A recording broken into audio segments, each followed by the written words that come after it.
अस्सलाम वालेकुम फ्रेंड्स, कैसे हैं आप सब। और मैं आज आई हूँ अपनी नई वीडियो के साथ। तो मेरा टॉपिक आप लोगों ने थंबनेल पे पढ़ लिया होगा। आज हम बात करेंगे कि मार्केटिंग क्या होती है और मार्केटिंग के फंक्शंस क्यों इम्पॉर्टेंट होते हैं। तो ये वीडियो आप लोगों के लिए बहुत इन्फॉर्मेटिव होने वाली है। तो वीडियो को स्टार्ट करने से पहले मेरी वीडियो को लाइक और चैनल को सब्सक्राइब करना ना भूलें। हम अपने टॉपिक की तरफ आते हैं। मार्केटिंग।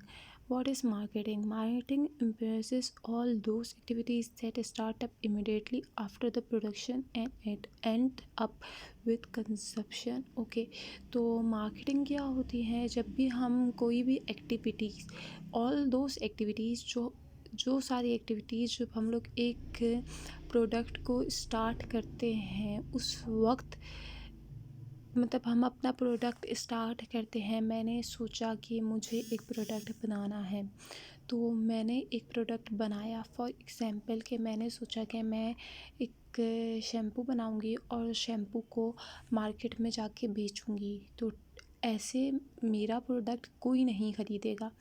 मतलब कि अगर आपने और मैंने एक प्रोडक्ट बनाया, लाइक एग्जांपल शैम्पू, तो आपको उसकी मार्केटिंग करनी पड़ेगी, क्योंकि आपने घर में बैठ के प्रोडक्ट बना लिया या कंपनी में बैठ के प्रोडक्ट बना लिया। जो आपकी ऑडियंस है, जो आपका कंज्यूमर है, जो आपका कस्टमर है, उनको कैसे पता चलेगा कि आपने एक प्रोडक्ट बनाया है और आप उसको मार्केट में इंट्रोड्यूस करवाने जा रहे हैं। तो जब भी प्रोडक्शन एरा कंप्लीट होता है, मतलब आप एक प्रोडक्शन का टाइम अपना कंप्लीट कर देते हैं, उसके बाद से जो है आपकी मार्केटिंग शुरू हो जाती है। मैंने एक शैम्पू बना लिया, ठीक है, अब मुझे उसको मार्केट में लेके आना है। तो मैं ये नहीं कि दुकान पे जाके उसको बेचने लग जाऊंगी, या मैं उस दुकान वाले से बोलूँगी भाई तुम इसको अपने पास रख लो और जब कोई कस्टमर तुम्हारे पास आए तो उसको ये भेज देना। तो अगर के वो रख भी ले, वैसे तो कोई सेलर ऐसे लेगा नहीं, रिटेलर या शॉप कीपर ऐसे लेगा नहीं, क्योंकि उसको भी पता है एक ऐसी चीज़ जिसको कोई जानता नहीं है उसको लोग क्यों बाय करेंगे।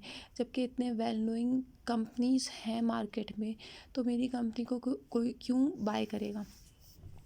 तो वो ऐसे तो पहली बात लेगा नहीं। अगर फिर भी उसने ले लिया तो जो हमारा कस्टमर है या कंज्यूमर है वो आके डायरेक्ट उसको बाय नहीं करेगा जब तक कि उसे पता ना हो। इस तरह बहुत सारी कंपनीज जब मार्केट में आई, दाखिल हुई उन लोगों ने, तो उन लोगों ने सबसे पहले आके जब उन्होंने एक प्रोडक्शन टाइम कंप्लीट कर लिया, अपना प्रोडक्ट बना लिया, तो उन्होंने मार्केटिंग की अपने प्रोडक्ट की और लोगों को बताया, लोगों को प्रोडक्ट के बारे में अवेयरनेस दी, इंट्रोड्यूस करवाया कि इस तरह से जो है हम लोग अपना प्रोडक्ट ला रहे हैं और हमारे प्रोडक्ट में ये क्वालिटीज़ होंगी, ये उसके फीचर्स होंगे।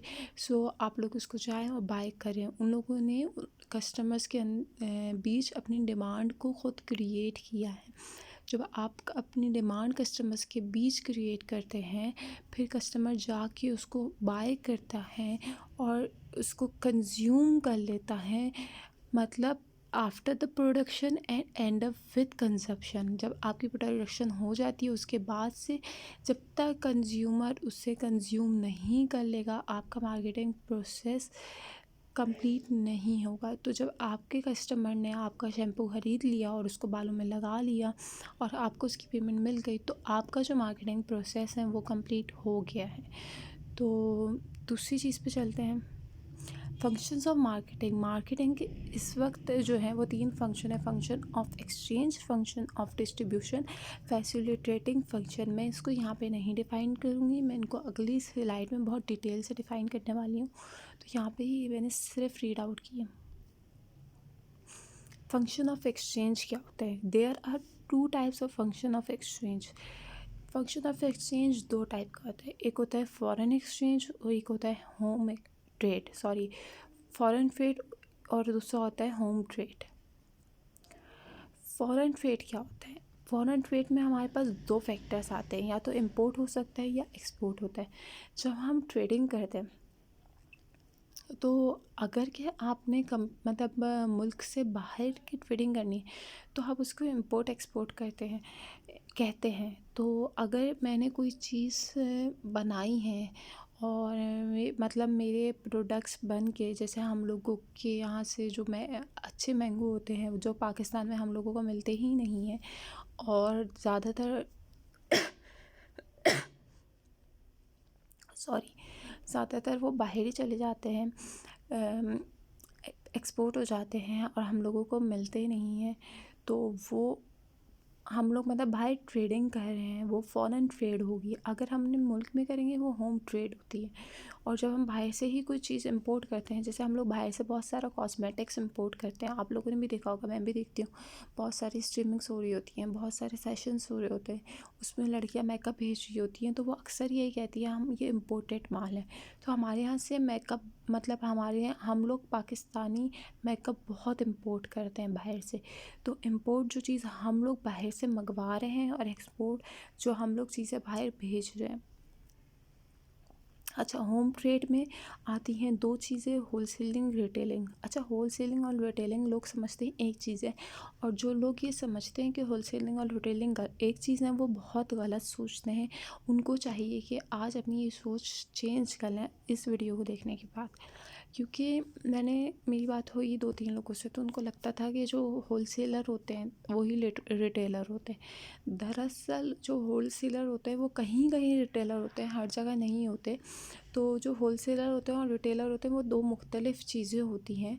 तो जो हमारे होलसेलर होते हैं वो होते हैं जो बल्क क्वांटिटी में प्रोडक्शन हाउस से जो है वो सामान ख़रीदते हैं। मैं पेप्सी वालों के पास गई और मैंने उनसे बोला कि देखो मुझे इतना इतना चाहिए। जैसे इम्तियाज़ को ले लें आप, इम्तियाज़ बल्क क्वांटिटी में जो है वो पेप्सी, कोक वगैरह ये सब लेता है।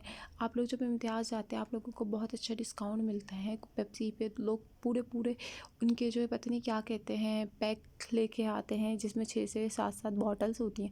वो लोग क्यों लेके आते हैं? वो इसीलिए लेके आते हैं क्योंकि उनको काफ़ी ज़्यादा कंसेशन मिल रहा होता है।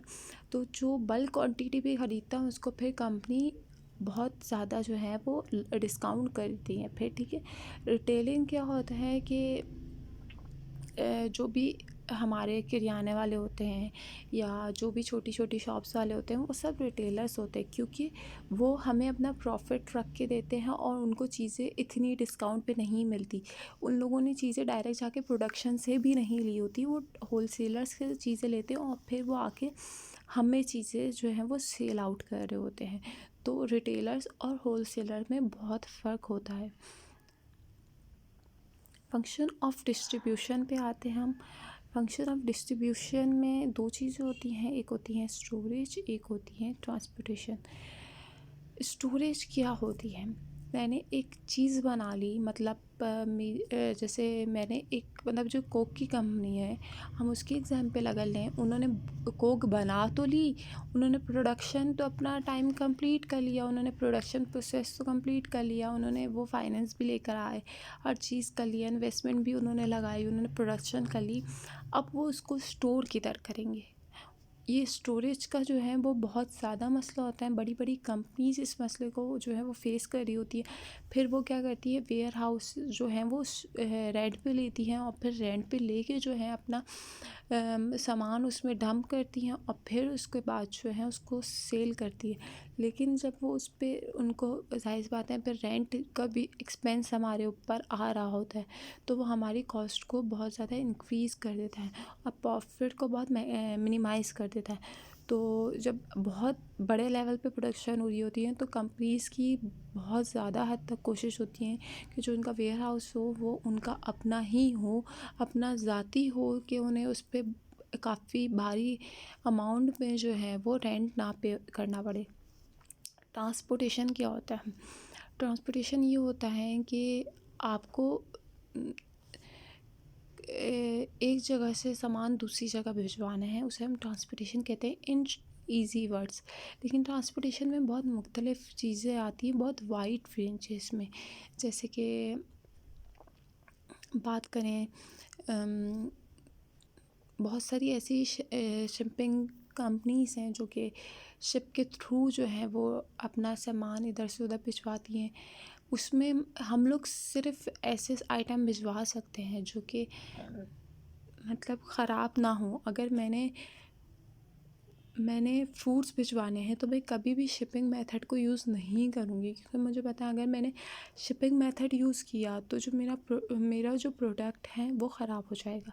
इसलिए कभी भी मैं शिपिंग मेथड यूज़ नहीं करूँगी। हाँ, अगर कि मुझे समझो किसी को फ्रूट्स भिजवाने तो मैं फिर जो है वो एयरप्लेन यूज़ करूँगी कि वो जल्दी भी पहुँच जाता है। फिर इस तरह हमारे पास एक रेलवे आता है, मतलब आप ट्रेन के थ्रू भिजवा सकते हैं अपना सामान। और ट्रांसपोर्टेशन में हमारे पास अब तो बाइकिया वाले जो हैं वो लोग भी ट्रांसपोर्टेशन करते हैं, मतलब वो, लेकिन वो बहुत छोटे लेवल पे करते हैं कि अगर मैंने यहाँ से किसी को भिजवाना है अपने, मतलब अपने एरिया से कराची में या फिर कहीं और भिजवाना है तो वो लोग उसको भी कर देते हैं। तो लेकिन फिर वो लोग छोटे लेवल पे कर रहे होते हैं। फैसिलिटेटिंग फंक्शंस क्या होते हैं? स्टैंडर्डाइजेशन एंड ग्रेडिंग बहुत इम्पॉर्टेंट है। मैंने एक प्रोडक्ट बनाई, उसको मार्केट में लेके गई, उसको मार्केट में इंट्रोड्यूस करवाया, वो मेरी प्रोडक्ट चल गई। सॉरी। उसके बाद मुझे उस प्रोडक्ट को एक उसकी स्टैंडर्डाइजेशन और उसकी ग्रेडिंग को मेंटेन रखना है। बहुत सी प्रोडक्ट्स ऐसी होती हैं, आप लोगों ने खुद देखा होगा। मैं एक रेस्टोरेंट की एग्जांपल लेती हूँ। जैसे कि बहुत सारे रेस्टोरेंट्स ऐसे होते हैं जो शुरू शुरू में आते हैं, बहुत अच्छी अच्छी ऑफ़र्स के साथ आते हैं कि हम इतनी इतनी डील में आपको ये भी दे रहे हैं, उसमें 3 सिंगर्स हैं, उसमें 3 पिज़्ज़ा, उसमें इतनी कोल्ड ड्रिंक्स, उसमें ये हैं, उसमें वो है, सैंडविच है, ये है। लेकिन आप शुरू शुरू में उनके प्रोडक्ट लेते हैं, आप उनका फूड जाके खा रहे होते हैं तो वो आपको अच्छा लग रहा होता है, लेकिन कुछ अरसे बाद जब आप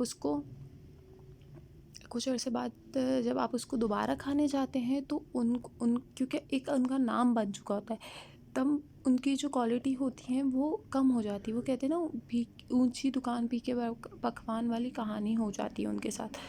तो ऐसा बहुत होता है कि जब लोगों के प्रोडक्ट्स चल जाते हैं तो वो उनकी जो क्वालिटी, अपनी कॉस्ट को कम करने के लिए क्वालिटी कॉम्प्रोमाइज़ कर देते हैं, क्वालिटी लो कर देते हैं। तो जो ग्रेडिंग होती है उसको मेंटेन करना बहुत ज़रूरी होता है, वरना जो कस्टमर है वो दूसरी बार आएगा।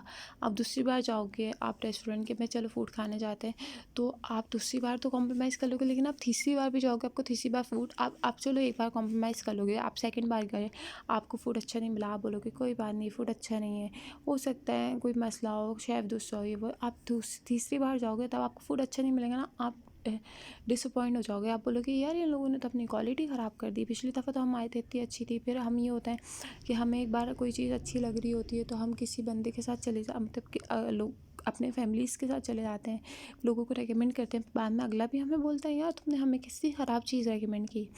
तो इसलिए जो है अपनी प्रोडक्ट्स की क्वालिटी को मेंटेन करना बहुत ज़रूरी है। उसके बाद दूसरी चीज़ है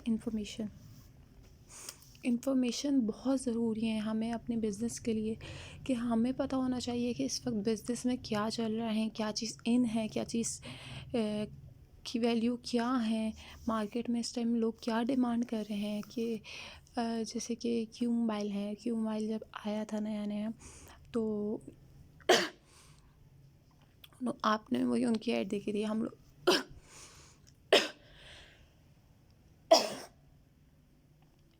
सॉरी, आप लोगों ने भी उनकी ऐड देखी थी, मैंने भी उनकी ऐड देखी थी, और हम लोगों को ये हो रहा था यार इन लोगों की प्रोडक्ट्स बहुत अच्छी होती है। सब लोगों ने उनकी मतलब प्रोडक्ट्स ली, लेकिन उन लोग, मतलब वो लोग इन्फॉर्मेशन भी होनी चाहिए एक प्रोडक्ट के बारे में। फिर आहिस्ता आहिस्ता बस वो लोग प्रोडक्ट पे प्रोडक्ट दिए जा रहे थे, मॉडल्स पे मॉडल्स निकाल रहे थे। उन्हें मार्केट की इन्फॉर्मेशन ही नहीं थी, उन्हें पता ही नहीं था मार्केट में क्या ट्रेंड है।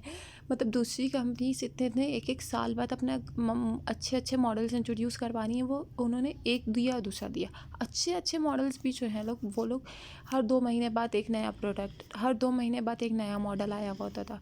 टीवी ऑन करो, अरे भाई क्यों मोबाइल की नई ऐड आई हुई है। ऐसा दौर आप लोगों ने भी देखा है, मैंने भी देखा है। तो हम लोग इस बारे में मतलब हम लोगों को ये बात का काफ़ी एक्सपीरियंस है कि क्यों मोबाइल ने काफ़ी ज़्यादा प्रोडक्ट्स निकाली थी, उन्हें कंपनी की इन्फॉर्मेशन नहीं। फिर ये होता था कि जो इन्होंने उन्होंने जैसे क्यू मोबाइल का पहला मॉडल दिया, 2 महीने बाद दूसरा मॉडल आ गया, जो पहले मॉडल आया था उसकी तो वर्थ कम हो गई। उन्हें मार्केट की इन्फॉर्मेशन ही नहीं है कि हमारे ही जो दूसरा पहला मोबाइल है उसकी वर्थ तो कम हो गई, लोग उसको ख़रीद ही नहीं रहे। लोग फिर यही कहते थे यार इनकी ना स्टेबिलिटी नहीं है, कि मतलब इनका प्रोडक्ट ख़रीदने का कोई फ़ायदा ही नहीं है, हमें तो लॉसेस बेयर करने पड़ते हैं जब हम रीसेल जाते हैं, रीसेल वैल्यू नहीं है। मेरे साथ ऐसा बहुत हुआ है, मैंने क्यू मोबाइल लिया, मुझे बहुत लॉसेस बेयर करने पड़े। उसकी वजह ये है कि उनकी रीसेल वैल्यू नहीं है, उन्होंने अपनी रीसेल वैल्यू खुद मेंटेन नहीं की ना।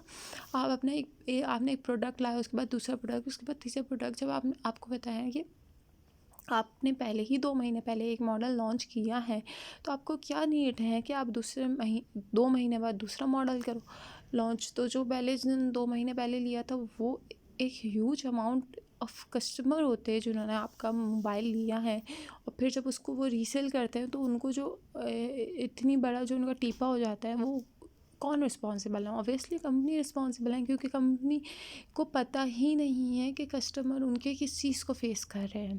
फिर यही होता है, आप लोग क्यों नहीं जाते क्यों मोबाइल की तरफ, क्यों लोग हुआवे और ओप्पो, और जबकि हमारी अपनी कंपनीज नहीं है, हम लोगों को चाहिए कि क्यों मोबाइल को प्रमोट करें और सपोर्ट करें। हम लोग कर भी रहे थे, हम लोगों ने लिए भी, लेकिन वही बात है कि जब आपको बिज़नेस और आपको मार्केट में क्या एक्टिविटीज़ हो रही हैं उसके बारे में नहीं पता, तो आप एक अच्छे बिज़नेसमैन नहीं हो सकते, और आपका बिज़नेस बहुत जल्दी वाइंड अप हो सकता है।